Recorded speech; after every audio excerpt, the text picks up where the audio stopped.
Abbi Bond on camera for one final time as a Grecian. We're here today to have a bit of a reflection on your time in red and white, spanning all the way back to when you first joined the club in 2015. But firstly, I just wanted to start by asking how you came to the decision to leave the club this summer. Yeah, so it wasn't an easy decision. It's one that I've kind of battled in my head quite a lot as to whether it was the right decision, not the right decision.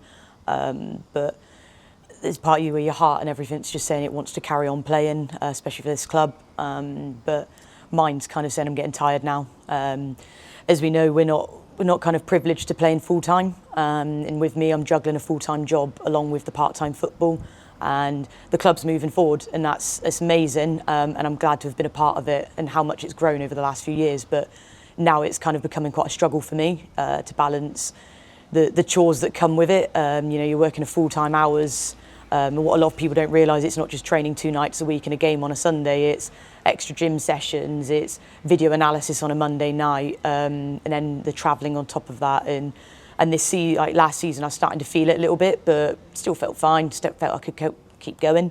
And then this season, it's just become a bit more of a struggle. Finishing work at 4:30, getting changed at work, bombing it over here just to make it in time, and then, like I say, I don't get an evening just to sit and chill out, see friends, family, do what I want to do. It's very football work, and I've just got to put myself first. And ultimately as well, the club's still continuing to grow, as I said. So if I can't give 100%, I just feel it's right for me to step away on my terms, knowing that we've got some great goalkeepers coming up and through who can give that 100%. So it's not fair for me to be pushing them out if I am struggling. So it's kind of putting myself first and foremost, but it's also putting the club first as well in terms of letting them continue to grow. Fair enough. So I have a number of photos here from your time at City. Okay, yeah. We're going to go through them. Firstly, can you tell me what's going on in this image here? So that one there is the first ever time I signed on for Exeter. So like you say, in 2015, I'd left Ilminster, was looking for a new challenge, pushing myself, reached out to Exeter to train. Training went really well, and then I played a game at St Nick's in Exeter, and yeah, they were really happy with me. Needed someone to help out the goalkeeping department at this point, and yeah, they got me to sign. So funnily enough, my sister took the photo, kind of joking around, saying, "Oh, turning pro," and I don't think either of us realised where the journey was about to take me. But yeah, it was a bit of a laugh, sort of take the picture of me signing on for the first time for Exeter. And I've got a couple of photos here from that season. What can you remember of it? I remember thinking, what a bloody jump. Yeah, I signed on and it all went really well. I really enjoyed it. I think my first game, funnily enough, I remember was at Lark Hall, I believe it was. And I just remember going there and realising how the speed of the game and the physicality was so much higher than what I was used to. I felt a little bit lost at times, and I actually always remember by that game it hit half time, and Kirsty Cornter at the time spoke to me and was like, just relax, do your thing, you're doing absolutely fine, trust yourself. And I remember actually coming out that second half and having a really good game, thinking, no, I can do this is great. But yeah, I always ever remember these photos is just, a lot of them was just realising at that point how much I needed to get into shape and get up to date with obviously the standard in which I was playing. And yeah, looking at the photos, there's some absolute legends in there, and it was a really great team to have got involved with. You left the club at the end of that season. I think a number of players did and went on to different things, and that meant I think your first appearance at St James Park was actually for a different team. It was, yes. Yeah, you can see a bit of Abby Britton and Emily Toogood in that one. Yeah, so we came back, and that was a great memory as well, because even though I came back at Buckland to play here was really nice. It was such a memorable time. I always remember this one because I know she'll kind of go on at me about it. Is Abby scored a worldie free kick, and she's never let me live that down. But we got the result. So yeah, I mean, I went to Buckland and I kind of don't regret it, because I think it kind of then helped me push me to be an even better player, so that when I came back to Exeter, I was ready and ready to hit the ground running and help the club with where they are now. And was Buckland the first time you played with Sarah Stacey for the same team? Yes, yeah, it was indeed. Yeah, so funnily enough, Sarah's actually become one of my best friends now off the pitch, and yeah, we met at Buckland, and there was a group of us that all hung out, and me and Stace kind of were always friends amongst that group, but it wasn't until we both came to Exeter that we actually ended up getting even closer and becoming really close friends. And yeah, overall it was just a really good time, because like I say, a lot of, not just Stace, but a lot of my friends I met through Buckland, which is another reason why I think it was a really good move in the end. And then COVID happened, football stopped for a few years. Once it came back properly, you rejoined City. Yeah, so in that season, I think I knew deep down that I'd achieved what I could with Buckland. Abbi kind of got in contact, wanted me to come back. I also had, I think, Bournemouth it was at the time, asking me to go. So throughout thinking of where to go, those were the two clubs that I was debating, and it kind of never occurred to me to stay at Buckland, which is why I knew it felt right to, nothing against Buckland, because unbelievable 5 years there, but felt time to move on and, like I said, a new challenge. And after talking to both clubs, it was just everything about Exeter and Abbi and what she was building really appealed to me. And it was kind of just one of those decisions where it was too good to turn down and go for it. And I guess you got a real experience of what we were building just a few months in. Yeah. Here at St James Park behind me when you saved the penalty from Zoe Cunningham. Yeah, so funnily enough, saved it from Zoe and Tash, which is what we always laugh about. So yeah, that was an unbelievable game. I think they went 1-0 up, and then Zoe Watkins steps up with that equaliser, and then the girls absolutely worked so hard in that game, as a collective as well and individually, to take it to penalties. And yeah, it was just one of those ones where nowadays this is where the club's gone forward, as we do a lot of prepping for penalties and try and understand the players we're going to be playing against. At that point we didn't. And it was a bit of a try and hold my nerve and dive at whatever way last minute. But during the game I made a couple saves as well, which were, in my opinion, good saves. And then, yeah, the penalties came and saved Tash's, and then it came down to the last one with Zoe. And funnily enough, I always joke, but I was going to dive the other way. And then for some reason, the last minute, I think there was something in Zoe's body that told me she was going the other way. And I decided to go the other way and managed to get a good hand on it. And yeah, that's definitely one of the memories that I think I'll always cherish being here, because I think a lot of people say that should have been the final. It was one of those games where it was such a good end-to-end game from both teams that, yeah, I'm sure it will live long in everybody's memories. And you weren't City's only signing from Buckland that season, especially in the goalkeeping department. Yes. As Gio followed you across. He was a did, man yeah. that you knew, obviously, for a few years before that. Yeah. What was the first time you met him, and how important has he been? So Gio's kind of been somebody that I've known from Ilminster. Funnily enough, everyone knows in Ilminster. He was a health visitor for a lot of the younger kids and that, so he's got a bit of a reputation around Ilminster as being this friendly, gentle giant. And yeah, then I think it was at Buckland. I was made aware to me that he was a goalkeeper coach as well, and we kind of got in contact and was chatting. And then he came along to Buckland and started helping out, as we say, and we just grew really close there. And he helped me become the keeper that I am. And as I say, ended up that he was at Exeter as well, which was also a big sway for me to come Exeter, because I knew I'd be in good hands with the goalkeeping department, and I was with a goalkeeper trust who knew me. He trusted me. He knew what I needed to do to get better, and he's really good at pushing me. But he's also good at understanding me as a person. You know, if I've had a long day at work, he's really good at realising that, understanding it, and yeah. And in general, I think what I loved about Gio was that he took a personal interest in his goalkeepers. He wasn't just there to take a session. He actually wanted to know how your day was, you were doing okay, and would take the time to go through what things you could work on and how your games had gone. And just in general, I don't think enough words I say will do that man justice, really. Slight tangent now, a couple of different photos, not from you playing, but more from the community side. You were named actually the community champion this season, but obviously been doing that for a fair few years now. How much of an important aspect is that, being the role model for you off the pitch, and how has Exeter helped you with that? It's been amazing. As I say, I always laugh about it, because when I first started, and even to this day, I smile because I work a full-time job. So sometimes when you're doing all these events and you're signing autographs, and as the years have gone on, you're getting children ask you for shirts, shin pads, towels, signing bottles, chip packets, photos, everything. And all that goes through my mind is I smile, because I just think, I'm Abbi Bond. I'm going back to my Monday to Friday job tomorrow. But for them, I'm so much more than that, and that's really inspirational. So as much as these girls look up to us and think that we're an inspiration, they don't realise how much they inspire us to want to keep going better, because, as I say, my career's ending, but if I can help path that way for them to have the facilities and the access to what we've got now, then, part of my job's done there, and that to me makes me really happy. And like I say, is they're the driving force into want us and why we do what we do, and keep working hard. I'm going to jump around with the timeline a little bit now and fast forward to May 2024. Yes. Obviously, that day against Bournemouth was, we all know about it. Yeah. Strong. But that league championship took a lot of hard work and a lot of years building up to it. Obviously, the year before, just missing out against Cardiff as well. How much of a moment was it, personally for you to finally achieve that promotion into Tier 3 with that group? It was a surreal moment. It was really just unbelievable. As you say, we lost to Cardiff the year before, but obviously the year before that, it was Cheltenham that pipped it and went up. And then, as you say, the year before then, it was Gwalia, and pretty sure that was tied on points and they went up on the goal difference. And that was a really hard pill to take. It was very like, what have we got to do next year? We got to up it again, because it wasn't then Cardiff have gone and now we're in the front running seat to go up. It was teams like Bournemouth building to be stronger. You've got other teams coming up, teams coming down. So the league at this point was getting stronger and stronger.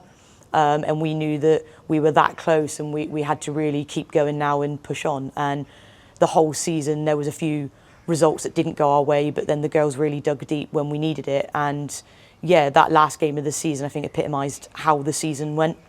I think the girls dug really deep. There was a few results, as I say, through the season where we managed to scrape a point, for example, and we all used to say about how come end of the season that point could be the most important point. And you look back at it now and realise, yeah, that's exactly what it was. It was really important. So I think come the end of the game, when Zoe scores that free kick and we've kind of ended up drawing the game when we've won, it was a sense of relief as well to know that all that hard work had really paid off and we'd finally done it. And yeah, it was just jubilation across the whole squad. I don't think you can explain like how that felt. Just emotions were so high, and it was just, yeah, unbelievable. And of course, that season you were awarded the Golden Glove, but you didn't quite receive a glove. Can you explain that photo? Yeah, so it was announced that I'd won the Golden Glove. So again, personal achievement. I was absolutely thrilled. And I always say, people say I need to be a bit more selfish and take the plaudits for what we've done. But I always say it's a team effort. Yeah, okay, I make saves and I keep the goals out the net, but you've got to remember how many chances teams create and how much my defence have stopped me having to make a save, whether it's strikers stopping play at the other end of the pitch to the midfield's breaking down or to defenders doing last-ditch challenges. I think it was a whole team effort, and I was privileged to go and win that award.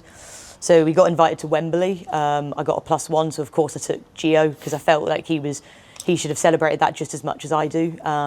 So it was a really great day out. We watched the FA Cup final, had hospitality, and yeah, then it all got announced that we had won it, but we got a podium with a box, which we got told at the end of it we could take it all home if we want. So I remember we car shared with the Portsmouth players at the time, their coach Lee and the goalkeeper Hannah. And so me and Hannah are both there with these podiums and boxes in the car piled up. So Gio and Lee were in the back of the car with my podium in between them because we couldn't fit them all in the boot. Gio's fallen asleep against it, so I think I took a cheeky picture of that. So, and yeah, ended up taking it on home. We then later got trophies. I think the internet kind of blew up a little bit about boxes will degrade over time, so what people got to remember it by. So we did end up getting a trophy, but yeah, I think I've just moved into my own house and I've actually got the box at home on the mantelpiece of my trophies. But the actual podium I donated to the Exeter Museum because I just thought it was a piece of kind of like history there that they could keep as well. Into Tier 3, obviously you said it was a bit of an adaptation anyway, like at the start of this, and that's part of the reason you're moving on. But how was it, the initial step up for you? Yeah, definitely. I think one thing about the women's football is even though the leagues aren't that far apart, there's such a big difference in standard. The difference between Tier 3 and 4 and then 4 and 5 is quite a big step, and we don't really acknowledge that until you're in it. And we noticed that straight away when we got promoted, at how harder the games were. I think what helped us in the most respectful way possible was our first game was against MK Dons, who unfortunately struggled.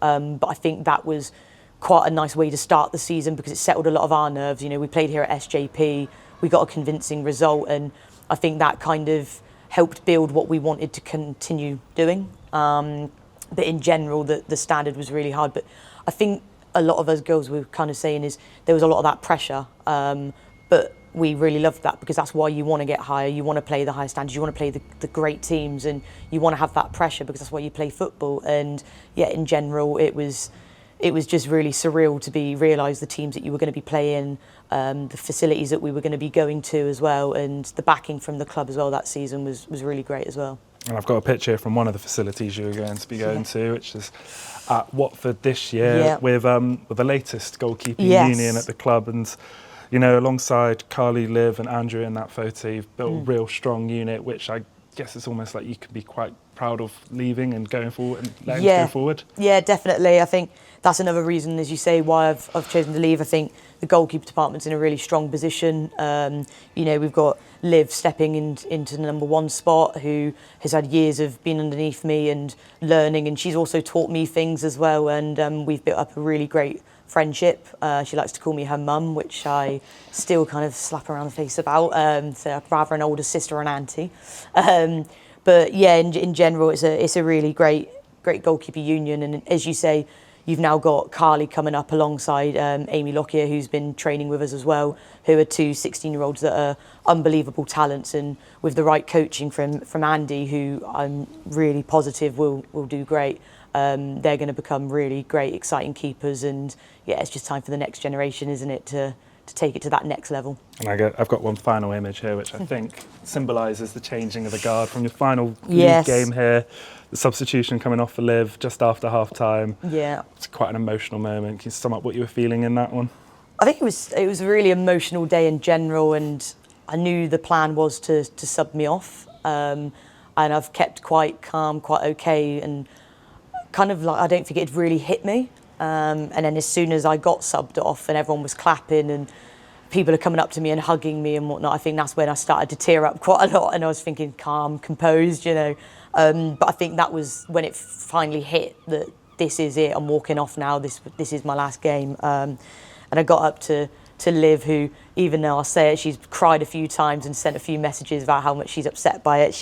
To come off the pitch to her and a big gleaming smile was kind of like settled me quite a lot. And it was just really nice to know that I'm coming off to somebody that's working hard and they're wanting it so much and they're ready for it, rather than I'm just coming off to somebody random.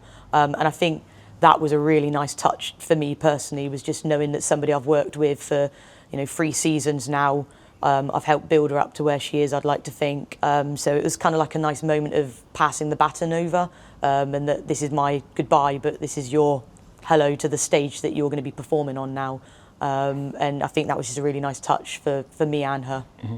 Now, I don't have an image of it, but we've seen at many games here, not just you wearing Bond 1 on the back of your shirt, but there is a big section of them, I think your family included. Yeah. I'm hoping that we won't have seen them all and yourself for the last time at City games. No, definitely not. Like I said, I won't be playing, but I'm still going to be a big City fan.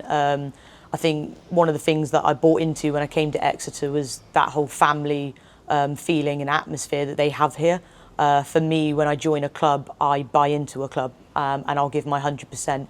And come in here when they match kind of like what my morals are and the culture is exactly what I thrive in, then yeah, that's memories that I'm going to treasure, but it's also memories that I can't just stop and never come again. So I will be supporting the girls from afar. I'll be coming to games when I can, and supporting them all, and I'll be staying in touch. And yeah, definitely won't be goodbye from me. And I know the parents have already said they'll still be coming to watch the girls continue to play. What is next for you? Are you still going to be playing football next season, hopefully? Yeah, fingers crossed. I genuinely don't know what I'm going to do yet. I've had offers coming in, but I've just got to weigh up what I want to do. As I say, the reason why I left Exeter was because it's getting tiring now trying to do it. So I think part of me's kind of saying I wouldn't mind maybe playing a lower standard, just somewhere where I can still continue to play because I still love the game, but there's also that less pressure as well. So I've even said if there's a team that I end up going to and they've got a goalkeeper, or it's, like I say, a lower standard, then it might well be we'll see the April Fools come true, where it might be I put on an outfielder's kit and have a run out, because we all know, like I say, I played midfield when I was younger. So yeah, there's a part of me that's just going, at the moment I'm enjoying the freedom, work's been busy again at the moment, so it will be nice to kind of just go and have a social side of my life, enjoy things with the less pressure of football, but go and actually just play for fun, go back to the roots of it and full circle round. well, I'd like to thank you first from all of us, and Thank you. for all the times you've let us put a camera in your face. Have you got any message for the City fans? Just thank you for everything. I just want to say, you know, this journey wouldn't have been possible without them. And from day one, seeing, you know, record crowds of 300 people up until the most recent over 3,000 just shows how much this club's grown, and how much it's continuing to grow. And they've made my experience here so much better. As I say, your teammates, managers and everything, they make the experience brilliant. You get to meet people, you get to form friendships and a family feel, but having the fans turn up to every game, support us like they do, that's also the family side of it that I absolutely treasure, and I've made friends through fans that I will treasure for a lifetime, and just continue to stick with the girls, keep supporting them and keep making them grow, because it's an exciting future ahead that everybody should keep backing and continuing to grow it. Abbi Bond, it's been a pleasure. No, thank you.